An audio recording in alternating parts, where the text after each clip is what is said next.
the things that'll bring the trauma.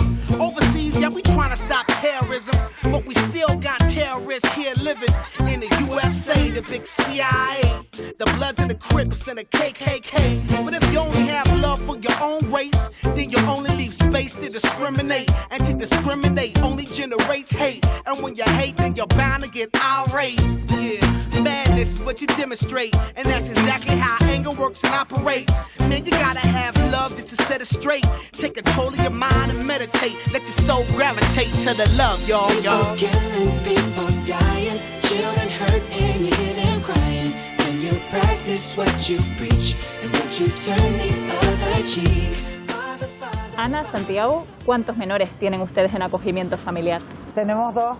¿Cómo era la vida de estos 2 menores antes de venir a vivir con ustedes? ¿De dónde venían ellos? De la casa cuna, de hogares protegidos. Y bueno, nosotros en principio empezamos con uno para probar con esa experiencia. Tenemos también otros hijos biológicos. ¿Y cómo fue la adaptación tanto de ustedes a ellos como de ellos a ustedes? Primero conocemos al niño a través de una foto y el niño nos conoce también a nosotros a través de una foto. Educadores y psicólogos que están trabajando paralelamente con el niño y con nosotros, preparándonos para, digamos, ese encuentro. Un encuentro a lo mejor de 2 horitas y un poco pues ahí vamos empezando a intercambiar pues preguntas, cosas que quiere saber de nosotros y nosotros de él jugamos. Un fin de semana se queda en casa, se le van quitando los miedos, se le da seguridad, así hasta que llega el día definitivo en el que dice, bueno, pues ahora sí, a partir de este día empezamos a convivir juntos en una familia. Y luego ya pues hicimos la renovación para acogimiento permanente del menor, pues hasta la mayoría de edad. Y luego pues bueno, ya él decidirá si querrá seguir con nosotros. Y dimos el paso a solicitar a un segundo menor. Este último menor pues ya estuvo con una familia de acogida, pero esta familia decidió no continuar y entonces pues bueno, nosotros cuando le propusimos a la asociación Suma acoger a otro menor, pues ya ellos pues como ya no nos tenían ya, pues digamos, seleccionados, idóneos para ese niño. Mis niños de acogida están vivenciando por primera vez lo que es tener una abuela. A mi madre la llaman abuela. Esa diferencia que dentro de un hogar de menores, de un recurso, de una casa cuna, eso no lo vivencian. Es un niño que venía con una mochila cargada de historias de vida pues complejas, principalmente viene con una autoestima muy baja. Y darle esa oportunidad de que en su infancia se pueda desarrollar como niño, para mí es lo mejor. Qué pena que hayan tantos niños viviendo en centros. No debería de haber ningún niño en centros, sino en familias. Nosotros los acogentes también nos dan una cuantía al mes por cada uno de los niños para ayudar a cubrir sus necesidades. ¿Y cuánto perciben al mes por cada menor? En torno a 1.500 euros por menor, pero te dan un tanto por ciento más por un segundo menor. ¿Y es suficiente con esa cuantía? Sí. Sí, bueno, nosotros tenemos nuestro trabajo, pero con esa cuantía digamos que le aportas que no le falte nada, que lo puedas apuntar en clases de apoyo, que los puedas apuntar en actividades extraescolares. ¿Qué requisitos les pidieron para poder acoger a menores? Grandes requisitos, ¿no? Sí, no, simplemente tener una vivienda donde vivir, ya sea alquiler o en propiedad, recursos económicos para poderlo sustentar. Cada 2 meses tenemos que emitir un informe del niño, de su progreso. ¿Y la consejería les pone herramientas para, por ejemplo, si no son padres de acogida permanente, sino solo temporal, o para si él a los 18 decide que se desvincula, por decirlo de alguna manera, les pone herramientas para que puedan ir afrontando eso emocionalmente? Yo creo que sí, porque eso se habla también en la formación, el proceso del duelo, de separación, de aceptar que si el niño tenemos la suerte de recuperar a su familia biológica, ese sería el principal objetivo. Yo cuando lo llevo al punto de encuentro, donde un día a la semana tienen una visita con su familia biológica, y si me tropiezo con su papá o su mamá, pues tenemos un saludo cordial y que bueno, que todo sea lo más sano para él. Que bueno, que tampoco quiere decir que porque regrese con su familia biológica ya no vayas a tener más contacto, ni mucho menos. Se suele decir que el acogimiento familiar repara vidas. ¿Se sienten ustedes así?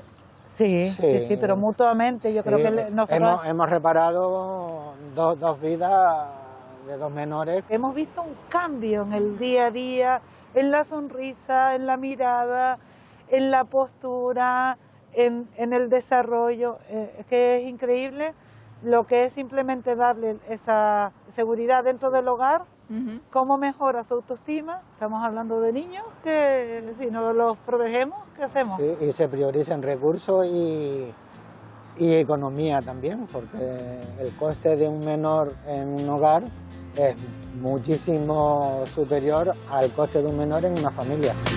Pistol shots ring out in a barroom night. Enter Betty Valentine from the upper hall. She sees a bartender in a pool of blood. Cries out, my God, they've killed them all. Here comes the story of the hurricane. The man the authorities came to blame for something that he never done. Put in a prison cell, but one time he could have been the champion of the world.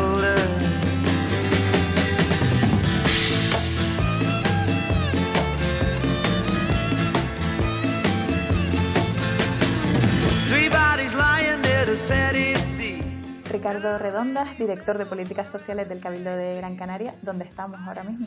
En uno de los 48 centros de la red de acogimiento de menores que tiene el Cabildo de Gran Canaria. En este centro en concreto, que está acreditado para 10 plazas, ahora mismo hay 8 menores en el centro y 2 pendientes de ingresar. Y la situación con la que nos encontramos en el conjunto de la red de centros es que hay una situación de sobreocupación, donde tenemos más menores bajo nuestra responsabilidad que las plazas que tenemos acreditadas, y por eso estamos acreditando nuevos centros. ¿Y cuáles son los problemas más frecuentes que traen estos menores con los que ustedes se encuentran? Bueno, son problemas variados y complejos. Podría citar los relacionados con las adicciones y los citados con la convivencia familiar y muchas veces relacionados con violencia. ¿Y cuál es el coste por menor y día en este centro, por ejemplo? Bueno, el Cabildo tiene una serie de contratos y de convenios con distintas entidades colaboradoras. En concreto, este centro es de uno de esos contratos más recientes y es de los mejor financiados. Y en concreto el coste es de 120 euros por menor y día. ¿Y es suficiente ese presupuesto? Si hablamos de suficiencia en relación al servicio que se presta, sí. Ahora, si habláramos con los técnicos expertos en la materia y estuviéramos hablando de cuestiones como la integración familiar, la integración laboral o cuestiones que me preocupan mucho como la prevención de adicciones o la prevención de prostitución, pues ahí estaríamos hablando de que hace falta más recursos, más personal especializado y más dinero. ¿Y consideras que es adecuada la atención que están recibiendo estos menores? Sí, aunque también es verdad que se ven situaciones. En estos últimos años cada vez vemos perfiles más complejos, situaciones dramáticas, y es ahí donde se pone de relieve el compromiso pues, de las técnicas del Cabildo de Gran Canaria, de las técnicas de la Dirección General de Infancia, de los profesionales, de las organizaciones con las que trabajamos. Hacen falta más recursos y hacen falta más recursos especializados. Y además la crisis migratoria también ha traído más menores en situación de desamparo. ¿Cómo son atendidos? Efectivamente, la crisis migratoria ha hecho que tengamos un número importante de menores migrantes que atender. Y Ricardo, ¿la Administración distingue entre centros para menores extranjeros o para menores españoles? En el Cabildo no tenemos esa etiqueta en los centros. No hay menores nacionales en unos centros y menores migrantes en otros, sino que son centros mixtos donde se trabaja la diversidad de origen. En la calle hay todo tipo de pensamientos, pero ¿cuál es la realidad? ¿Se atiende más a menores migrantes que a españoles? Bueno, ahora mismo en la red de acogida del Cabildo hay algo más de 500 menores y aproximadamente 150 de ellos son migrantes. Por tanto, no, la mayoría de los menores que tenemos en nuestros centros son nacionales. ¿Y las problemáticas con las que vienen estos menores dependen de la nacionalidad? Bueno, está claro que el origen de nacionalidad sí marca. En este sentido, los menores nacionales tienen unas familias en donde se ha vivido una situación grave que ha condicionado que queden en una situación de desamparo y estén en uno de nuestros centros. En cambio, los menores migrantes, cuando llegan aquí, se encuentran normalmente sin familia. Entonces, no hay un trabajo de reintegración familiar que se puede abordar. La perspectiva es otra y eso desde luego marca una gran diferencia. ¿Crees que hay algo que haya que cambiar en cuanto a la atención a menores? Hay que cambiar la prevención. Cada vez que un menor acaba en un centro, de alguna forma es un fracaso de nuestra sociedad. Hay que trabajar la prevención. No puede ser que estemos viendo tantos menores y en situaciones tan graves como las que estamos viendo en estos momentos. ¿Y qué pasa con los menores que están en este tipo de centros cuando cumplen los 18 años? Bueno, pues aquí sí hay una diferencia clara entre los nacionales y los migrantes. Por lo general, los menores nacionales vuelven con sus familias de origen voluntariamente. También es verdad que hay algunos menores que voluntariamente deciden no volver y forman parte de un programa de extutelados, que además no empieza a los 18 años, sino que ya empieza a la edad de 16 años. El programa de extutelados también hay que mejorarlo, porque no siempre da respuesta a todas las peticiones. Por otro lado, en la parte de los migrantes la situación es otra. No tienen una familia a la que retornar y además estamos viendo un problema muy grave cuando los migrantes llegan ya con edades tardías, con 17 años y por normativa pues no ha dado tiempo a gestionar la nacionalidad o el permiso de trabajo y se ven con 18 años sin familia y sin permiso de trabajo y es una situación que estamos viendo y que me temo que va a ir a más. Si de ti dependiera, ¿dónde invertirías más dinero en esta área? ¿Qué falta? Yo invertiría en prevención, desde luego, hay que evitar que se lleguen a estas situaciones, invertiría en la red de acogimiento e invertiría en los programas de extutelados. Se ha aumentado el presupuesto, se ha aumentado el número de centros, se ha aumentado el número de menores que tenemos bajo nuestro cuidado, pero lo que no ha aumentado es el equipo que soporta todo eso. ¿Y cómo valoras el trabajo que están haciendo las ONGs en este sentido? Tiene un factor de transformación social fundamental. Por otro lado, yo siempre digo que el mejor proyecto, la mejor ONG, es aquella que tiene la vocación de desaparecer. Ojalá algún día cerremos este centro porque no sea necesario. I saw him leave and he says and he stops. One of us had better call up the cops. And so Patty calls the cops. And they arrive on the scene with their red lights flashing in a hot New Jersey night.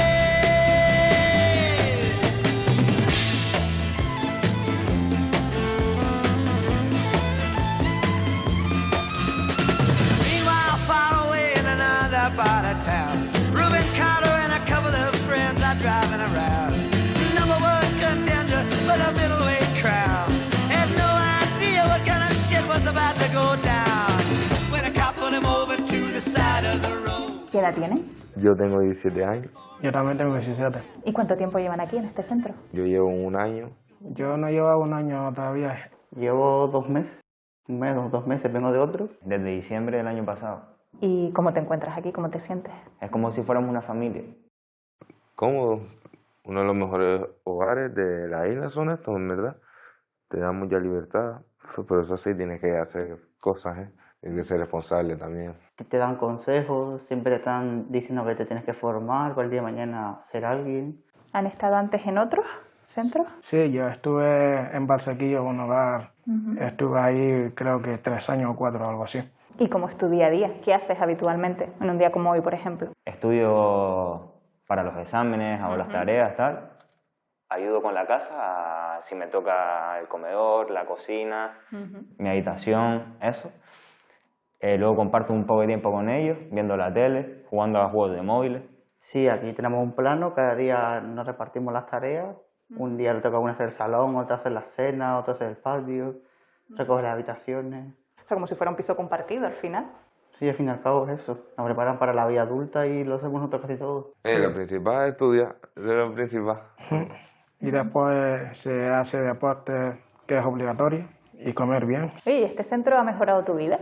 Diría que no la ha mejorado, pero tampoco la ha empeorado en cuanto a, en plan, a situación así propia. Pero sí la ha mejorado en el tema de los estudios, cosas así, sí, porque aquí te exigen un nivel bastante alto para estudiar y eso, porque si no fuera, porque aquí estás para trabajar. Aparte de educarnos, sí, eso. Nos aporta también saber vivir. Ahora me siento más calmado, más tranquilo y el ambiente que hay es bueno, tranquilidad. ¿Y por qué dices que estabas estresado antes? Por problemas familiares. que tenía de antes, y ahora me estoy sintiendo más tranquilo, más niño. ¿Y cómo ven su futuro? El día de mañana tener un techo donde pueda hacer las cosas como una vida normal. Y trabajar, importante. Como ellas dicen aquí, tengo que salir de aquí con la mochila llena, y yo creo que la tengo bastante llena, lo más llena posible. Y mi intención es hacer el ciclo superior ahora del TAFA, que es el de actividades deportivas, que son 2 años. Luego me meto en la carrera de Ciencias del Deporte con la nota del ciclo, y luego en un futuro me gustaría ser profesor de Educación Física o algo de eso. ¿Lo tienes todo muy claro? Sí, siempre he sido así. ¿Este centro ha mejorado sus vidas? Sí, yo porque antes convivía con niños chicos y entonces me trataban como un niño, entonces vine aquí y ya me dejaron más libertad. Eso sí, tenía que hacer más cosas, más responsabilidades, pero de lujo aquí. Si haces tus cosas bien y todo, tienes también tus cosas buenas. Yo, por ejemplo, aprobé los 2 trimestres de mis estudios y me dejaron tatuarme. ¿Ahora eres feliz? Sí. Antes también lo era, pasa que una etapa de mi vida no fue muy buena con mi familia adoptiva y necesitamos un tiempo y así estamos. A ver. Pues muchas gracias y mucha suerte, que vaya muy bien. Muchas gracias. Y que hagas una buena comida.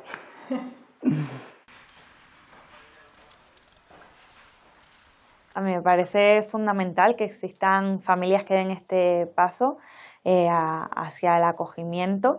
También sería injusto decir que en los centros los niños no están bien, porque hay muchos centros donde los niños crecen felices, contentos y tienen sus necesidades completamente cubiertas, pero también es cierto que el acogimiento que se hace por parte de las familias es muy necesario. De hecho, estamos incluso mirando nuevas posibilidades y modelos de acogimiento o de colaboración, como que, por ejemplo, familias puedan pues colaborar con la administración, dedicando su tiempo de ocio a estar con los chicos y chicas tuteladas. Hay gente que a lo mejor, pues por su vida laboral y compatibilizar una cosa con la otra, pues no puede dedicar el 100% del tiempo a estos niños y niñas, pero sí que parte de su tiempo le gustaría dedicarlo. Eso ahora mismo no existe en la comunidad autónoma, sí en otras, y es algo que nos estamos planteando ponerlo también en marcha en Canarias. Aunque exista un hogar, aunque exista un acogimiento residencial, tenemos que luchar mucho porque sea lo más parecido, porque no es incompatible si lo hacemos lo más parecido, porque en el fondo los apegos, las relaciones y las creencias las hacemos las personas, ¿no? Yo he tenido la experiencia en aldeas infantiles de tener grupos de hermanos de 7 y 8 niños, hermanos, biológicos, claro. Es muchas veces difícil conseguir un proyecto para acoger a grupos de hermanos, ¿no? Y no es bueno separar grupos de hermanos. Soy un poco así como reflexivo en este punto, ¿no? Es decir, lo he comentado muchas veces en el sentido de que para ser acogente se requiera la idoneidad, ¿verdad? Como antes lo decíamos, ¿no? Pero a lo mejor también nos tendríamos que plantear que para ser educador tenemos que pedir la idoneidad. Y a lo mejor no tanto una titularidad, que eso es condición indispensable, que tenga una titularidad, pero fundamentalmente que las personas que estén al frente de los niños sí que tengamos la idoneidad de poder hacerlo. El modelo de seguridad que un niño necesita dentro de nuestro hogar se lo tenemos que garantizar. Tenemos que hacer todo lo que tengamos que hacer, siempre teniendo cuidado de cuál es el interés superior del menor, porque algunas veces hablamos en nombre de ellos. ¿Cuántas veces le hemos preguntado a ellos cómo les hubiese gustado que fuera su vida, ¿no? Tanto en un acogimiento residencial como en un acogimiento familiar? Nosotros tenemos consejos de jóvenes donde descubrimos muchas cosas, porque en el fondo no podemos seguir haciendo las cosas al margen de ellos, ¿no? Sino junto con ellos, ¿no? Algunas veces tenemos que tener la humildad de reconocer que no hemos podido ayudarles más, ¿no? Y otras veces porque no le hemos preguntado cómo le tenemos que ayudar. 22.000 migrantes llegaron a Canarias en el año 2020. Según Cruz Roja, el 15% de esos migrantes eran menores. ¿Han sido bien atendidos? ¿Hay centros y recursos suficientes para atenderles, consejera? Bueno, la verdad que ha sido una emergencia migratoria en toda regla. Ahora mismo, a día de hoy, en Canarias tenemos tutelados unos 2.600 niños, niñas y adolescentes. En ese sentido, ya se desbordó completamente los recursos estabilizados que tenemos con los cabildos y hemos tenido que abrir 30 recursos de emergencia por parte de la comunidad autónoma.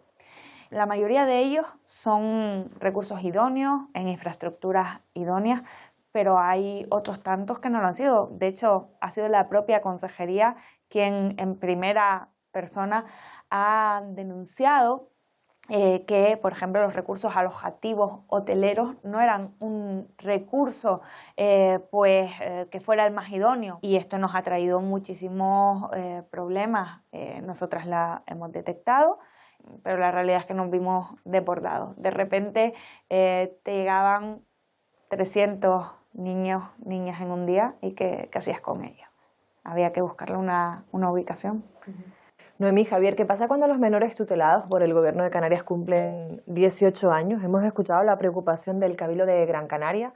La verdad que hasta el momento poco había para poder acompañar a estos niños y niñas, que al final tú has sido pues como su tutor, su padre y su madre, y cuando llegan los 18 años parecía que le ponías la maleta en la puerta de casa y búscate la vida, hijo o hija.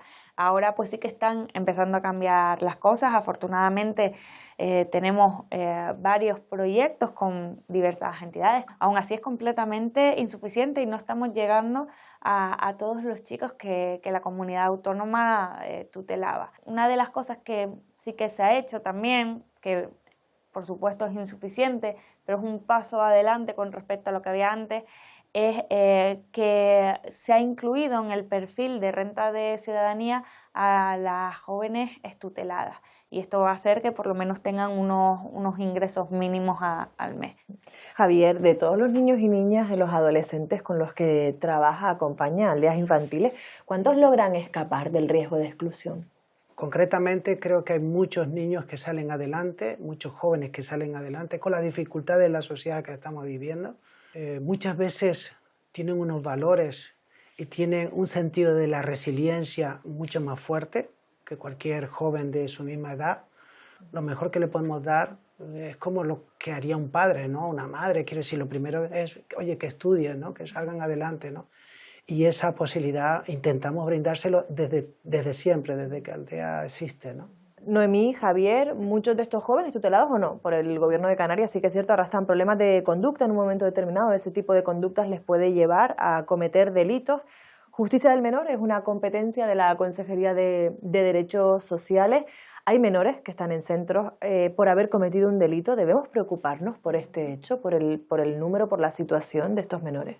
Bueno, preocuparnos y ocuparnos, y la realidad es que muchos de los chicos que están en estos centros para menores con medidas judiciales no son chicos que han estado tutelados por la comunidad autónoma. Cualquier menor de edad que cometa cualquier acto delictivo en la comunidad autónoma y así lo considere un juez, tiene esos recursos donde poder trabajar con ellos sus problemas conductuales. Sobre todo lo que se busca es el cambiar el modelo, ¿no? Ese modelo de punitivo, de ir pues a penalizar al menor pues, por la conducta desarrollada, ir más a un modelo educativo, ¿no?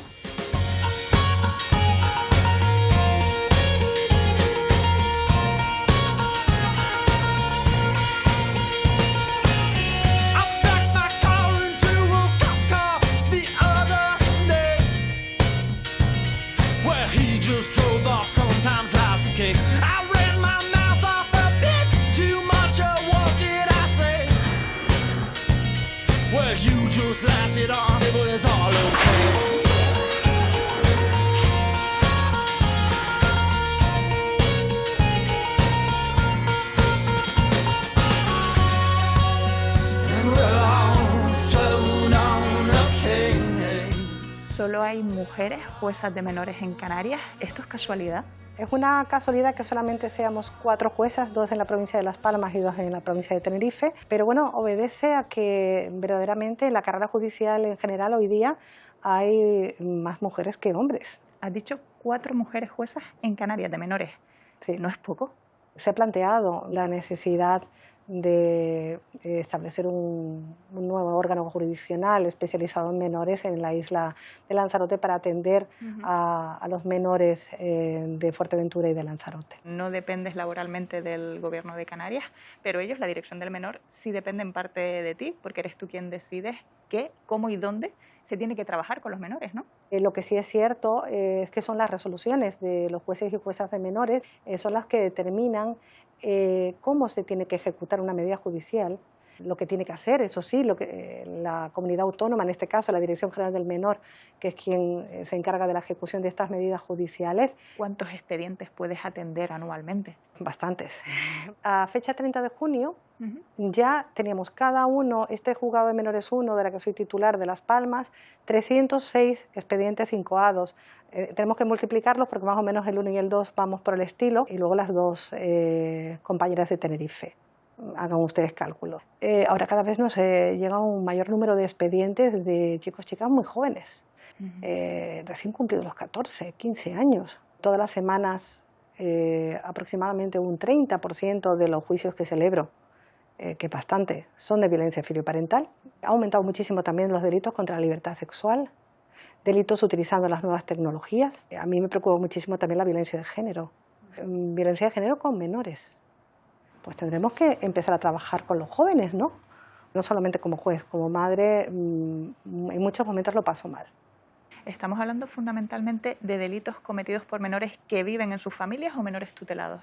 La balanza nos inclina, por lo menos aquí en Canarias, con los datos que tenemos, en que cometan más delitos los menores que por cualquier causa estén tutelados. No, cada vez más nos llegan menores que viven con su padre y con su madre. ¿Y crees que en centros como Valle Tavares o La Montañeta se consigue salvar a los menores de un futuro como delincuentes?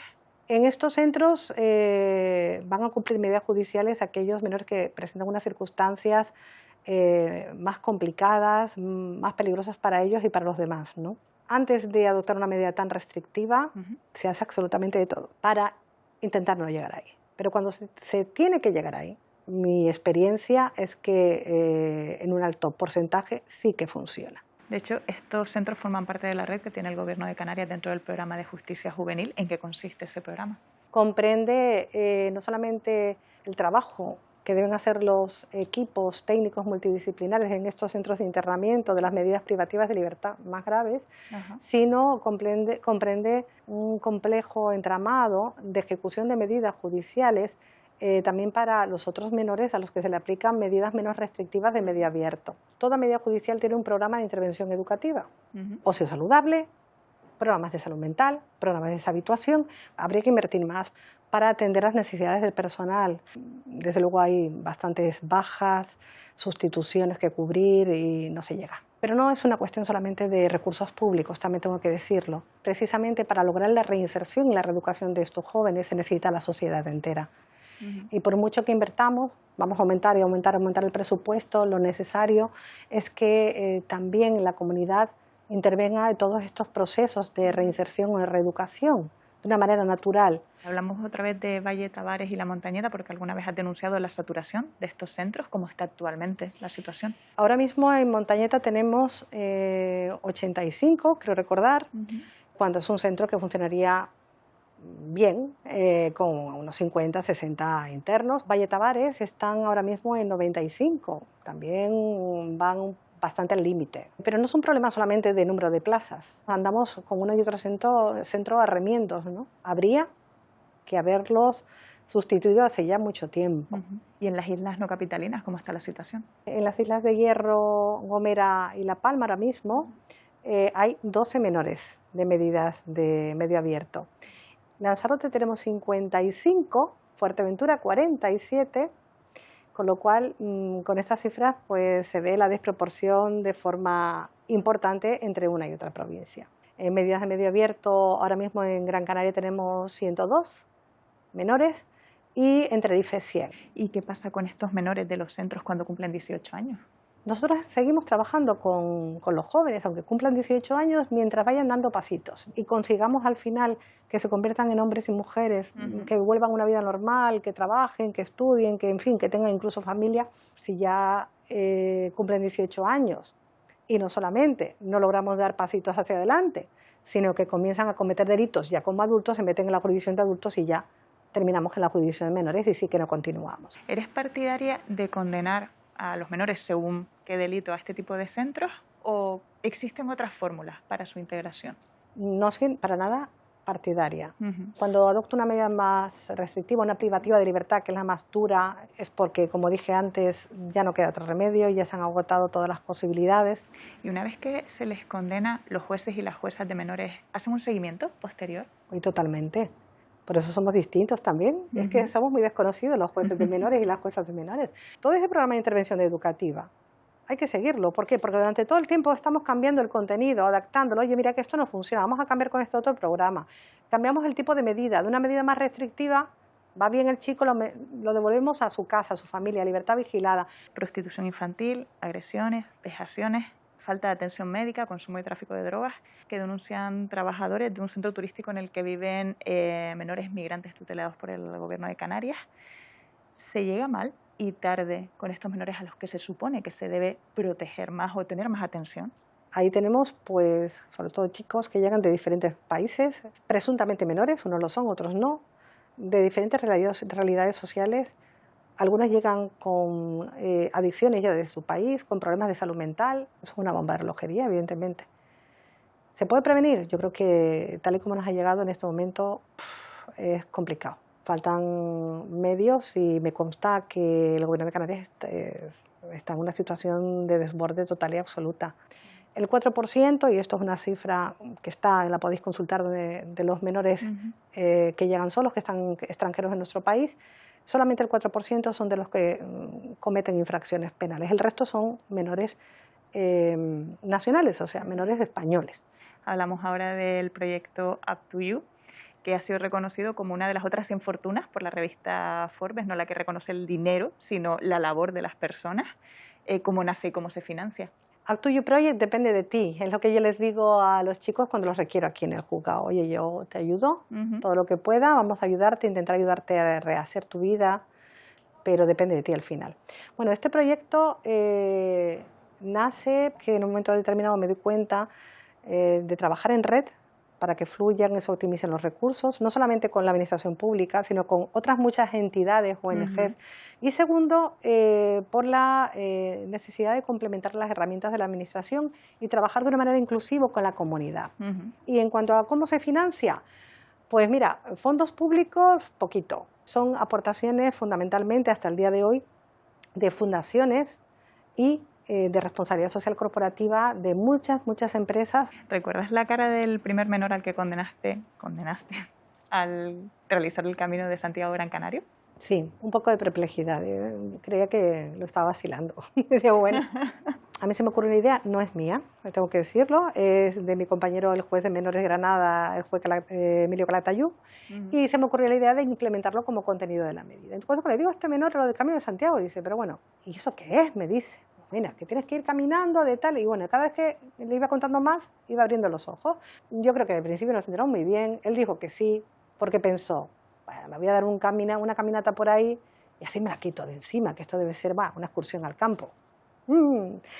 Error, tremendo error. Luego supo lo que era el camino, que nosotros rebautizamos como Camino de los Valores, ¿no? Que luego, como salió bien, pues unimos en ediciones siguientes y continuamos en Galicia para hacer los 100 kilómetros de la Compostela, ¿no?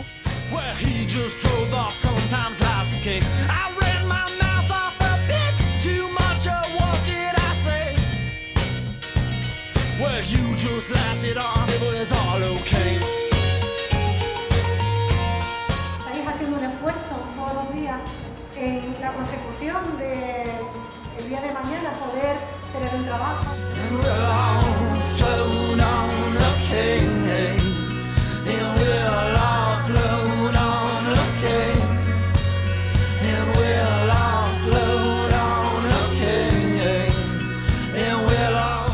Sara, ¿qué edad tienes?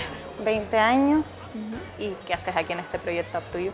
Bueno, pues estoy en este PFAE porque lo conocí a través del paro, no lo conocí a través de medidas ni nada.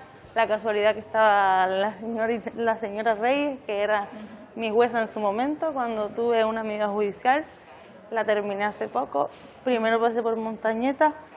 Ahí cambiaron mucho mis pensamientos y salí a la libertad vigilada y quise pues buscar sobre la vida laboral. Y luego me llamaron de 3 entrevistas así al PFAE, vine a esta, estaba Reyes y pues me cogió y yo creo que para que aprovechara la oportunidad y es una buena oportunidad. ¿Y qué ha significado Reyes para ti en todo este tiempo? Al principio le tenía un poquito, la veía a ella como mal, pero la que hacía las cosas mal era yo. Me di cuenta cuando entré a Montañeta, en el confinamiento, me cambiaron mucho los pensamientos, hablando con el equipo técnico. ¿Te arrepientes de lo que hiciste en su día para terminar el juzgado? Sí, sí. Todo era a través de la vida, de las malas influencias, la rutina, todos los días en la calle. No sé si ahora ayudas a otros menores que a lo mejor estuvieran en una situación parecida a la tuya. A ver, yo le di consejos a muchas personas, pero hay gente que lo aprovecha y hay otras personas que no, porque esto es así. Si entras a un sitio como este, tienes dos cosas, dos posibilidades, o lo aprovechas o acabas peor.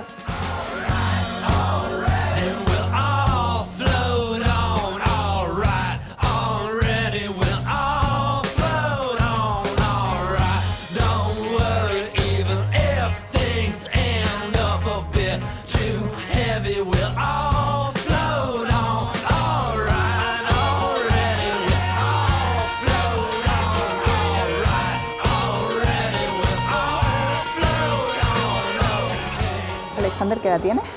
Yo ahora mismo tengo 23 años, exactamente. Estás en el proyecto Up to You. ¿Qué es para ti Up to You? Exactamente, para mí es una oportunidad, ¿no?, de aprender.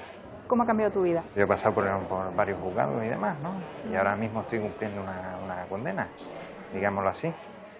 ¿Vale? Y esto está muy bien, ha venido muy bien, sobre todo para la gente joven. Es un proyecto que te abre las puertas, ¿no?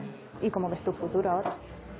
Mi futuro pues lo veo que va mejorando con el paso del tiempo. ¿Sabes? ¿Crees que faltarían más medios para una mayor atención al menor? Deberían haber más medios, ese es el problema. Ese es el gran problema, por eso a veces las personas pues no pueden continuar ni pueden realizar su vida con éxito. ¿Te arrepientes a día de hoy de lo que pasaste, de lo que hiciste? Siempre hay un arrepentimiento, pero mi reflexión es que gracias a eso hoy puedo ser quien soy. Si no hubiese pasado por ese camino no hubiese estado aquí. O sea que siempre saco algo bueno de todo lo malo.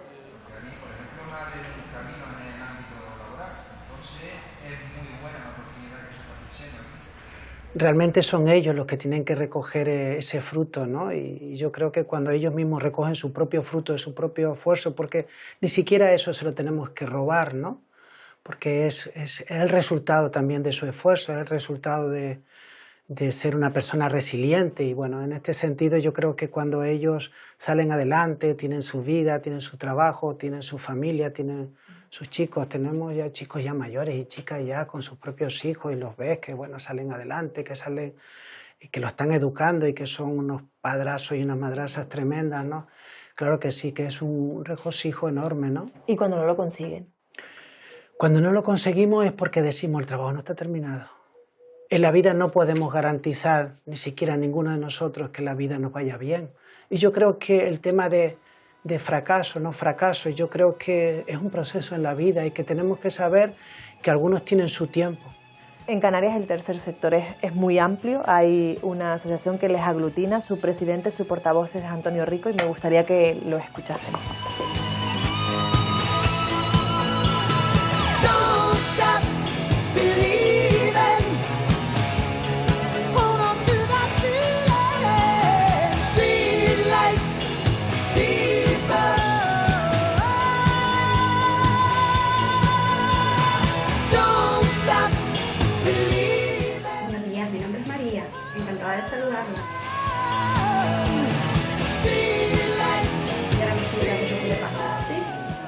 Tranquila, que estamos aquí para escucharla, ¿vale?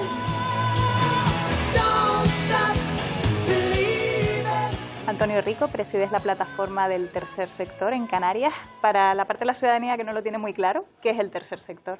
Bueno, el tercer sector engloba a todas las organizaciones que de alguna manera provocan una economía importante en la sociedad, pero que su producto no es crematístico, sino que fundamentalmente es un servicio a los ciudadanos y un servicio a la sociedad. Y Antonio, ¿qué sería de ustedes sin el voluntariado? Bueno, sin el voluntariado prácticamente no se podría existir. Yo creo que podemos estar hablando que en Canarias hay más de 30.000 personas. ¿Y cuánto dinero público llega al tercer sector en Canarias? Teniendo en cuenta que la viceconsejera de Servicios Sociales ha dicho que dedicaban al tercer sector 54 millones de euros, aproximadamente el doble. Pero realmente el tercer sector mueve muchísimo más, porque hay cifras que marcan que entre un 60 y un 80% del dinero que el tercer sector utiliza viene de fuentes propias, viene de las aportaciones de las personas. ¿Cuál sería el porcentaje que proviene del Gobierno de Canarias? Un 30 o un 40%. ¿Y es suficiente? No, siempre es poco. Tenemos que tener en cuenta que los índices de vulnerabilidad y pobreza en Canarias rondan el 29%. El Gobierno de Canarias ha destinado ayudas para la reconstrucción social y económica de los efectos provocados por la crisis, por la pandemia. ¿Se ha tenido en cuenta la atención y el apoyo a las personas más vulnerables en estas partidas? Sí, ahí nos han escuchado. Es verdad que en un momento determinado hemos participado en ese foro de una forma importante, pero indiscutiblemente a veces tenemos un poco la sensación de que nuestras propuestas se escuchan poco y finalmente terminan cayendo por otras propuestas que desde el punto de vista económico tienen un mayor impacto, sin valorar que el impacto que nosotros producimos en la sociedad no hay que valorarlo desde el punto de vista económico. ¿No han disminuido esos ingresos con la crisis? Sí, este año ha sido muy complejo. El tercer sector está empezando a estar en una situación también de fragilidad para las diferentes organizaciones, teniendo en cuenta que sus fuentes normales de recursos no han podido ser explotadas durante el 2020 y que tampoco están siendo posible explotarlas durante el 2021. Hay parte de la ciudadanía que es reacia a ayudar a ONGs y asociaciones sin ánimo de lucro por falta de confianza en qué se hace con su dinero. ¿Cómo se les convence? Realmente la Ley de Transparencia de Canarias determina cuando las organizaciones reciben subvenciones, pues si esas organizaciones son lo suficientemente transparentes como para ver y para auditar hacia dónde ha ido el dinero. Las cuentas son de cristal, son totalmente transparentes, salvando excepciones que en algún momento determinado puedan haber, pero que se salen de todo lo que es la normalidad. ¿Y a cuántas personas han podido ayudar en 2020? Cáritas refiere que ha doblado el nivel de ayudas que ha tenido. Desde Cruz Roja prácticamente hemos hecho 2 veces y medio la cantidad de personas que en un momento determinado estábamos ayudando en el 2019. ¿Y han podido llegar a todas las personas que lo han necesitado? Lo hemos intentado, seguramente no hemos llegado a todas y seguramente algunas personas han quedado detrás. Antonio, eres médico de familia, ¿por qué decidiste centrar tu trabajo en el tercer sector? Yo soy voluntario antes que médico de familia. Es un compromiso, es un compromiso. ¿Y en todos estos años de dedicación alguna vez has pensado en tirar la toalla? No, cada día puedes hacer algo por los demás. Lo único que tienes que hacer es dejarte llevar. También presides Cruz Roja en Canarias. ¿Qué labores han desarrollado a lo largo de la pandemia? Creamos un proyecto que es el proyecto Responde. Simple y llanamente, aquel que llamaba a nuestra puerta les respondíamos. Ha atendido a 170.000 personas. Y a la pandemia hay que sumarle la crisis migratoria. ¿A cuántos migrantes ha podido atender la Cruz Roja? Durante el 2020, Cruz Roja atiende a 23.500 personas inmigrantes a pie de playa o a pie de puerto. Pero Antonio, en ocasiones, lejos de valorarse su labor, hay personas que se han centrado en señalar que se ha ayudado más a los migrantes que al resto de personas. ¿Qué te parece? Yo creo que hay personas que buscaron en un momento determinado la confrontación de la sociedad con las personas migrantes y utilizaron todos y cada uno de los mecanismos que ellos quisieron. Prácticamente a estas personas migrantes lo único que se les hace es darles asistencia humanitaria y asistencia sanitaria. No tienen sueldo, no tienen posibilidades de trabajar. Y de hecho, haciendo autocrítica, ¿qué parte de responsabilidad tenemos los países desarrollados de que tengan que huir de sus países? Una parte importante. Realmente la cooperación al desarrollo la mayoría de las veces la hacemos de una forma interesada. La ayuda al desarrollo en la mayoría de los casos va enmascarada con negocios.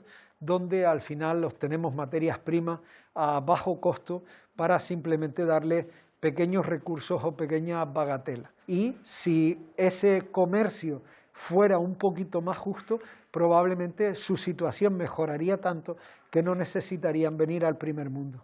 Hemos visto a migrantes alojados en espacios infrahumanos. ¿Qué te parece la atención que se le ha prestado?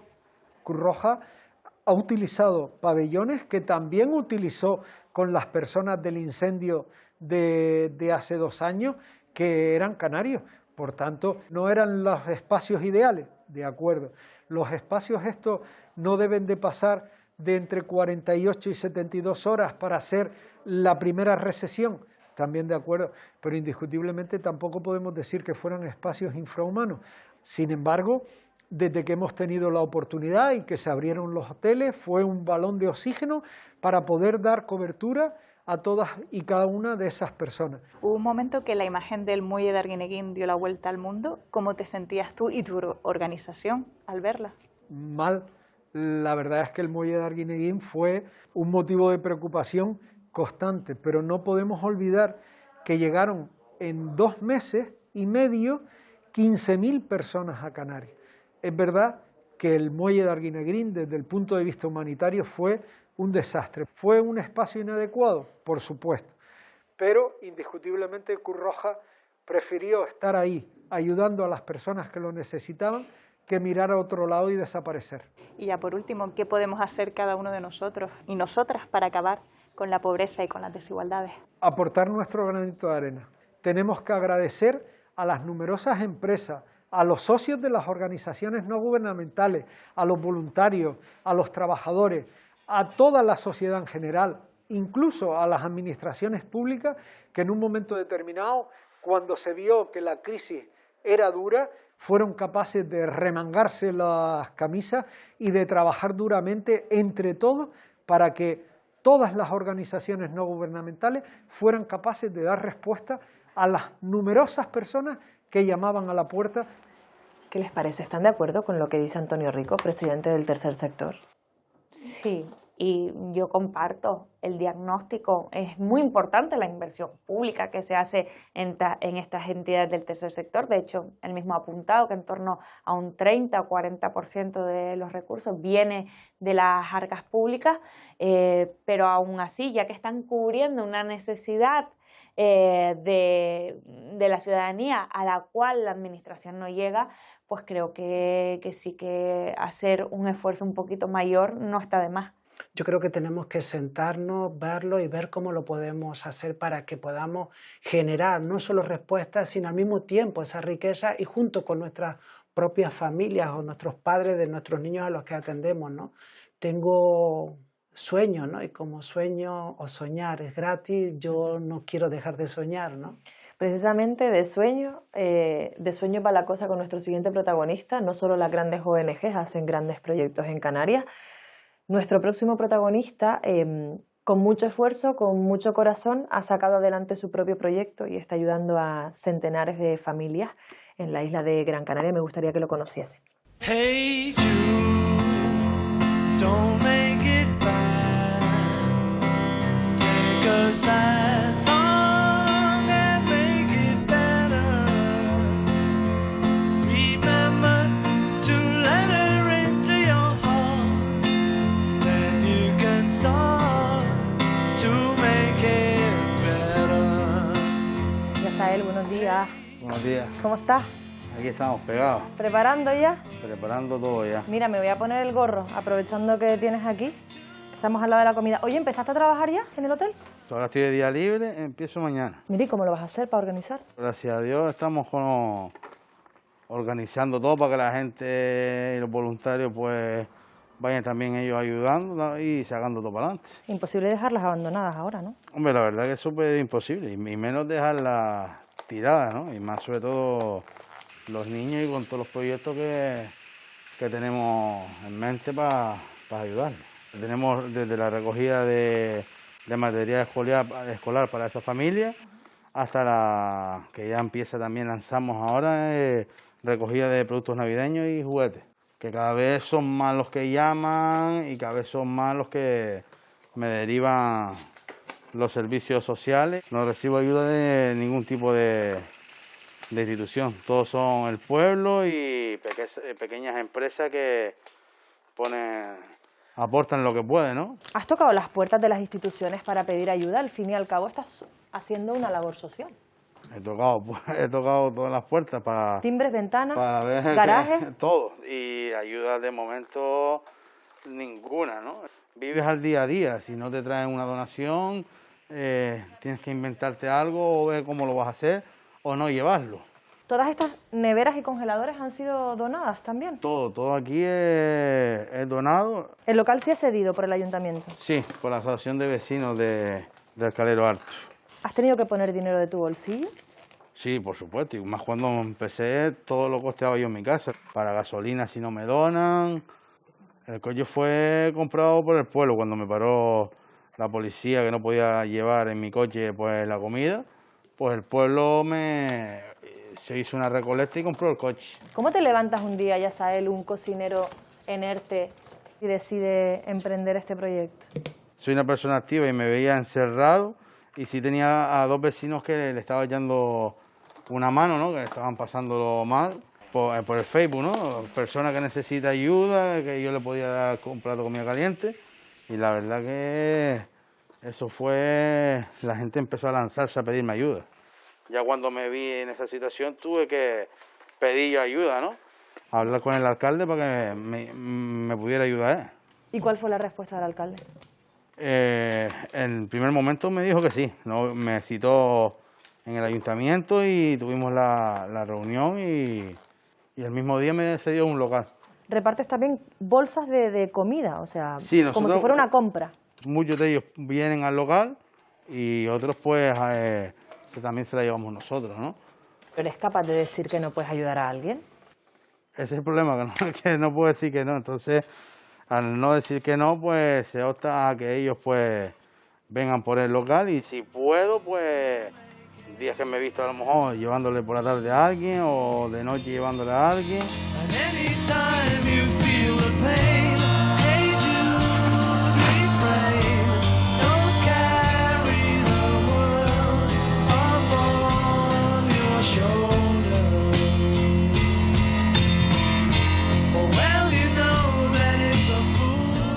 Pino, ¿desde cuándo vienes aquí a las instalaciones de Hoy por Ti Gran Canaria? Hace unos meses, como 5 o 6 meses.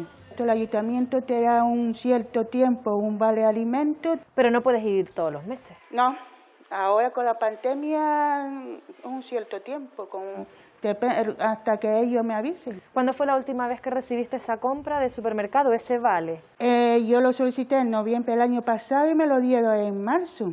He solicitado más cosas, pero me dice que tarda un poco. Mientras el segundo vale llega, Yasael sí que te da esta comida para tú poder salir adelante. Sí, y gracias a él que ayuda al pueblo. ¿Tienes alguna prestación? La prestación sola no contributiva, son 400 euros. Llego al día 15 ni un turi.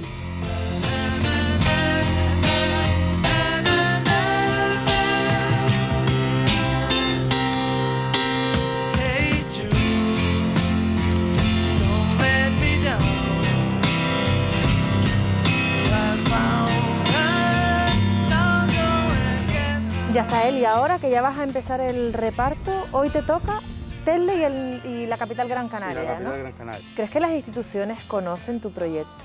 Ninguno ha venido a ver lo que se hace y ninguno ha venido no a colaborar si no quiere, ver la realidad. Si tuvieras delante a la consejera de Derechos Sociales, a Noemí Santana, ¿qué le dirías? Le invito un día solo a ver la realidad de cómo está la gente, a ver que cómo es posible que nosotros, ¿no? En un año, menos de un año, hemos ayudado a tantas familias sin ningún tipo de recursos, sin casi dinero, ¿no? Y no somos ninguna institución como es ellos. Si nosotros lo hemos podido, yo, tanto como los voluntarios, ellos podrían hacerlo el doble. Porque claro, lo fácil es llamar y derivarte gente para que los ayude. Porque yo ayudo, pero a mí no me ayudan.